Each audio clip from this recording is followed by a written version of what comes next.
And we're live. What'd you link here, Taylor? Oh, it was a funny like Twitter edit that made me laugh earlier today. So I'm queued up when you guys are ready. Kyle, you ready? Let me get the volume fixed because I know it's going to blare. I'm ready. 3, 2, 1, play. David.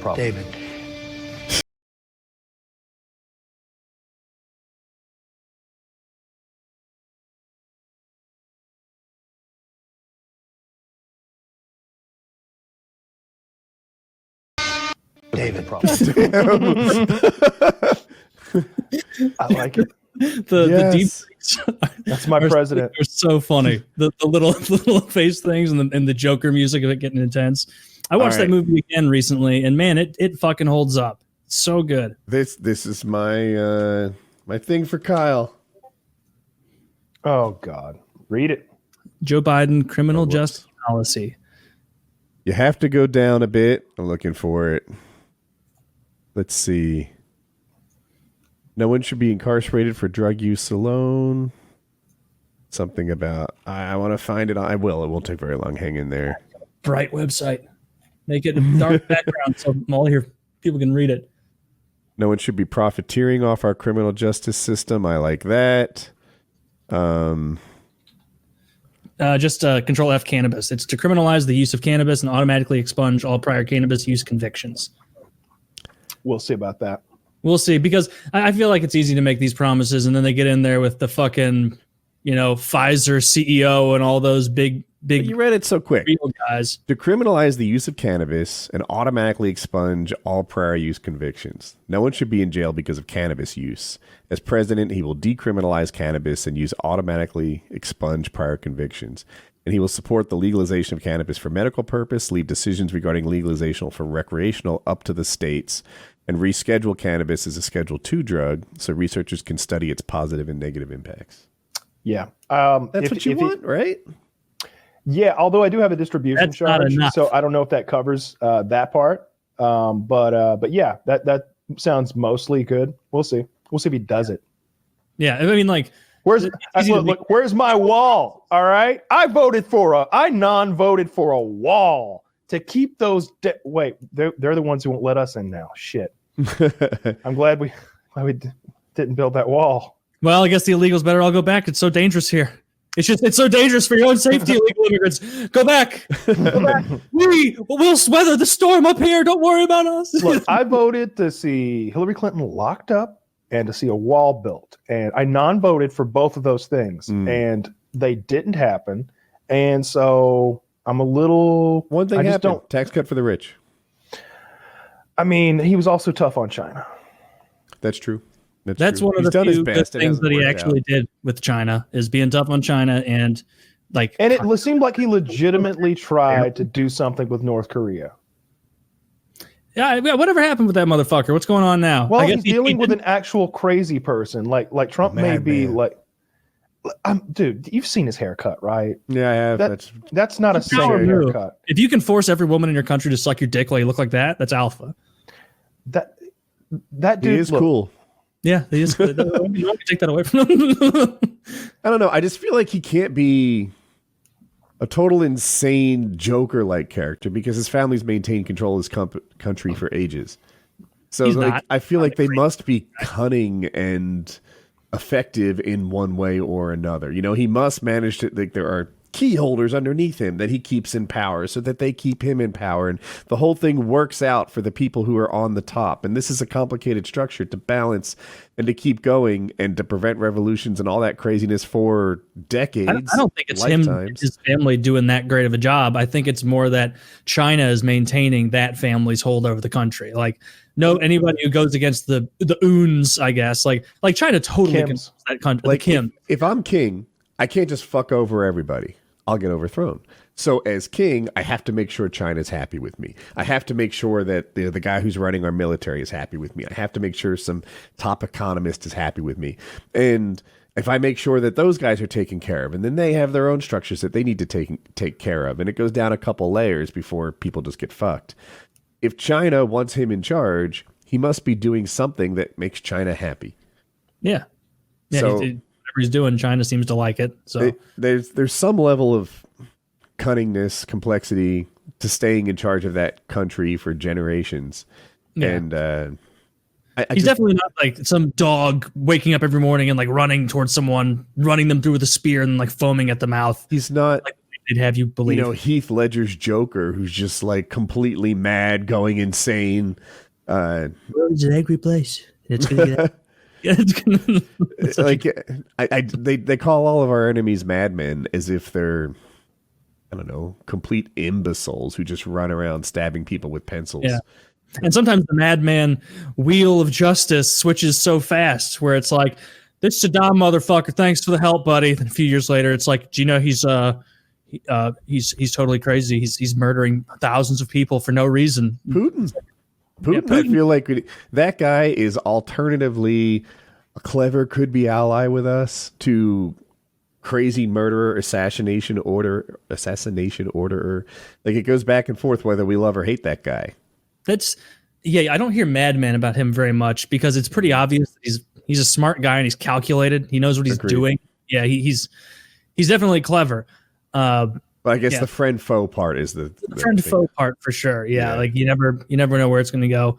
It's just like I don't know. We talk about the Kamala thing.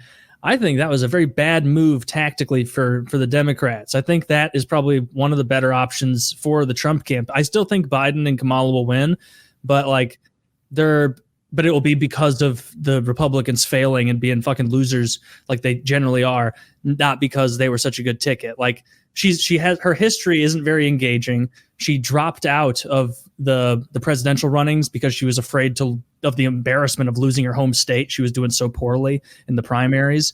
And so she has this terrible record that a lot of people don't care for, where she was incarcerating a lot of people. And then now it's like she's total Black Lives Matter, fight for the protesters. And it's like, it just shows how like she's just another politician. Obviously they all are, who just goes wherever the wind is blowing, but like she's not in either camp enough for those people to give a fuck, That's what I'm feeling like. Susan Rice, another one of the top candidates, I guess was somehow involved in like the spy on Trump campaign thing.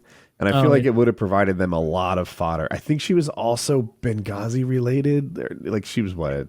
Susan Rice is a more like, just politically, she's a more likable person than Kamala. And that would have played, I think. Maybe. Yeah, I don't find any of the top people warm and engaging. No one was talking about Elizabeth Warren, but like people in my universe were, and I didn't want her. I think she'd be a bad pick. I think she'd be easily attacked by the other side. Really? Wouldn't get the middle. That's my thought. I think she would have grabbed enough of those disenchanted Warren people and maybe even a couple Bernie people who are like, well, I guess she's kind of progressive, even though she backed off of all Bernie stances and threw them up.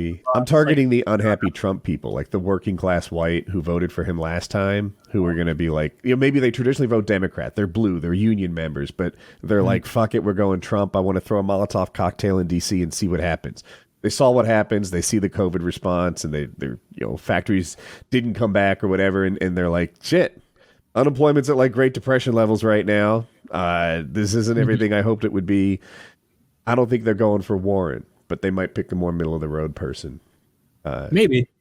I just, from what I'm seeing, at least in like the more left leaning progressive people I follow, like the more Bernie people I follow on Twitter, like all of them fucking hate it. Kamala. They're like, this is bullshit. Like Kamala sucks. I don't like her. I'm staying home. A lot of them are saying that, like, no, you fucked us again with Bernie. I'm staying home. And some of these like big influencers, the people I see that are like, yes, Kamala Biden power ticket. It's like, these are just groups of blue check journalists that literally only exist in DC, New York, and LA. But because they have the platforms they do a good job of making people believe that's what they think. So I think that all these elite, more neoliberal types who are rah-rah, shish, boom, bon, Kamala and Biden are not realizing the extent to which like the Bernie bros are pissed about this. Like they are not at all happy. I don't know. I feel like if you go too far left, like I know she's too young, but let's say it was AOC. Twitter might be happy. A lot of the internet people would be psyched. But in terms of like real lots of big voters, winning the internet hasn't won elections. Someday it will. Someday. I think the internet kind of won Trump the election. Like all of the grassroots memeing and support and stuff, like that does reach out there. Like that was pretty significant. There'd never been anything like that before. Yeah, to me, one of the things Trump did really well is he went on the media every day, and I kind of admired it. You know, like Jeb Bush, for example, would complain that he wasn't getting the coverage from Fox News or CNN that he wanted, and it's like, well, coward, have you tried calling them every morning? Because I'm sure they'll have you, Jeb Bush. Your last name is Bush. You're in second place right now, or first place during some of it. It's not like you can't get booked on CNN anytime you want to. He could probably do it right now, right? Do you really think they want to have fucking Scaramucci on for the 27th time? No, Jeb Bush, they will take you. Don't complain. I think the rallies. Yeah. Trump does well. That's Trump's environment, a rally. It was so good. I love that rally. I would go to one now. That's funny. You should go. I'm telling you, if like Trump, well, that's the thing. If I was about to recommend that if either of you can this election cycle, go to a Trump rally, but obviously that's probably not a very good they're not idea. Even holding them. We're like 85 days out, something like that, and there's no Trump rallies. It's a shame. It was so entertaining, dude. It was so fun. Like everybody was of one mind. Everybody was very lighthearted and knew that it was kind of like there was a guy wearing a sombrero, man. Like ironically wearing a sombrero. Not the kind of sombrero that someone wears when they bring you out the big fajitas while like a mariachi band plays behind them. Like a gigantic sombrero. He's in the front row and Trump's like, hey. like Trump noticed him. It was hilarious. It was great. This guy. Yeah. Yeah, he does. And you're totally right about Jeb Bush too. Like he could have called up at any time. Any of these fuckers can call up at any time. And like you could tell Trump, that's his forte. He's having a blast when he's on TV in front of people. He loves it. Like I was listening to O&A, or I guess at the Opie and Jim show at the time when he was running. And I thought they were setting up like a joke where Jim or Opie or whoever was like, hey, and then we got Donald Trump calling in right now. Really excited to talk to you, Donald, about the presidential campaign. And I was like, oh, this is going to be like a funny bit. There's going to be an impersonator. Maybe Jay Moore comes on and pretends to be Trump. And literally on the phone, it's, am I there? Can you guys hear me okay? Yeah, just back in my limo right here. I'm heading down to Nebraska right now. I got a huge rally. Now I'm telling you, Jim, I'm telling you, Opie, these are the types of numbers we've never seen before. These are numbers that are enormous. These are like sports games, but it's not sports. It's just me. These people care. They care. And he just goes and goes and goes and like is talking with them. And I'm like, the guy who might be the president of the country is talking to Opie and Jim on Syria. Like Jim just finished pretending to be a pedophile before he called in with Uncle Paul character. And now it was just like, holy shit. So you think we could get Trump is what I'm hearing. Yeah, absolutely. I think it's very unlikely Trump gets elected. That doesn't hurt our chances of getting him. He's a fucking showman. He's a fucking showman. I'm telling you. Like I know I've told you guys this before, but like in Hickory, North Carolina, when I went to that thing, I showed up at 5 a.m. It's when I got in line thinking I'd be in the front row. And I was like 5 rows back. That's the other thing. It was supposed to start at like 7 a.m. or 8 a.m. or something like that. And his plane, there was fog. So his plane had to keep doing loops around, the city. He didn't get there until like 10 a.m. The pilot couldn't land in fog? It's a small airport. I don't know. Apparently not. That's it. Okay. The fog was oppressive. Anyway, they were making laps around the place, and we just sat there for hours and hours and hours. Nobody left. Nobody left. The place just got fuller and fuller. Like when he got there, and Chris Christie was with him. Everybody, it was like fucking AC/DC was on stage or something. Everybody was blown away. They loved that shit. And Chris Christie was super popular at the time, like at least to that crowd he was. And next to Chris Christie, Donald Trump looks fit. All right. First of all, this is like early 2016 Donald Trump, so he was fitter anyway. But next to Chris Christie, he looks like an all-star. Has Trump gained weight during his presidency? Oh yeah. He wasn't nearly this big like in 2016. He's probably gained a good 30 pounds, 40 pounds maybe. I thought he had, but I wasn't. The suits conceal a lot. I don't think he's at his heaviest now. I think he was really heavy around the North Korean thing. Okay. When I saw him over there, he looked real big. But in any case, Chris Christie is like 350 maybe, and doesn't carry it well. Yeah, doesn't carry it well at all. He's got this huge neck, and he was wearing those. When he would sit down, he'd have like this fupa thing going on. His crotch looked so weird, and his pants would ride up real high so you could see like his like fancy businessman socks, and it was just like, oh, those fancy businessman socks. He clearly has an addiction that he's not in control of, and he won 2 elections. He got reelected as New Jersey governor, so he can only do 2 terms. He got both. Yeah, and I'm like, how did he win 2 terms with this addiction that you so clearly wear on your sleeve? Like a lack of better term, but it's so out in front.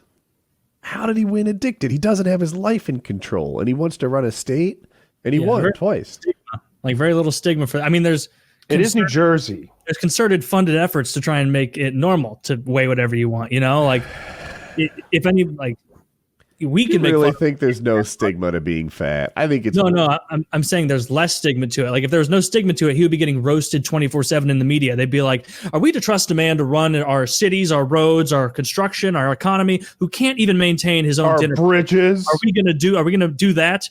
Like if people be like, "Oh, that kind of makes sense. Yeah, he can't even handle his weight, and we're gonna put him in charge of everything." Like, but you can't do that, because there is an effort to try and make I wish he was more tongue in cheek about it. He was like talking about the budget. We got to do a lot of belt tightening around here, and trust me, that's something I know very little about. So we're gonna bring nobody's belt is tighter than mine. This thing's 3 years old. Look at the holes I've drilled in this thing. I got a Dremel just to do it. Look at this. Look at this.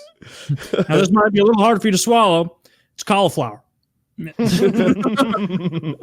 would be hilarious. He'd have won if he'd had some jokes like that. These guys need comedy writers. Kale was the better vegetable. Dude. When one slips out and immediately you're like, no, come back. I need to rephrase it. Kale. No one likes kale. 1 syllable, hard K.